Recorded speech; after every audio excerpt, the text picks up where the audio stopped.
Un'organizzazione gestita come una vera e propria azienda, ma dedita all'attività illegale di produzione e commercializzazione di capi di abbigliamento griffati ma falsi. 6 le ordinanze di custodia cautelare, di cui 5 eseguite e una ancora latitante, 127 le persone denunciate a vario titolo e un centinaio le perquisizioni in tutta Italia. A scardinare la complessa macchina illegale ci ha pensato la Guardia di Finanza di Padova.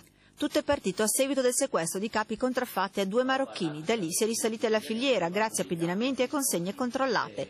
A capo dell'organizzazione un noto camorrista del clan Ricciardi, che in Campania aveva creato la base produttiva assoldando sarti e modellisti di talento. A loro il compito di copiare perfettamente i capi di moda appena usciti, riproducendoli nel giro di pochi giorni. I tempi di produzione erano massimo di 3 giorni e non era prevista alcuna scorta o magazzino per rendere impossibile l'intervento delle forze dell'ordine. Vietato qualsiasi contatto con laboratori cinesi. I capi, così realizzati praticamente identici a quelli di marche prestigiose, arrivavano in Veneto e Lombardia, dove venivano commercializzati. A ricevere gli ordini dei cosiddetti grossisti erano 3 marocchini residenti nella provincia di Venezia, che provvedevano poi ad inviare gli ordini. 65 le perquisizioni in Veneto e anche qualche sequestro a carico di personaggi di spicco.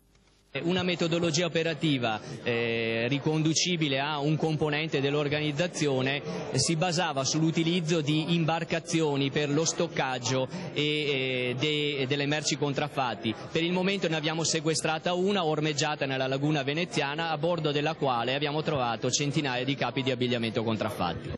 All'attività mirata alla contraffazione si è aggiunta anche quella fiscale, scoprendo che tra i 127 denunciati almeno una quarantina risultavano a reddito zero, arrivando così ad usufruire di sgravi e agevolazioni da parte dei comuni di appartenenza, pur avendo ville e auto di lusso, come ad uno dei 2 marocchini arrestati che aveva ben 12 auto.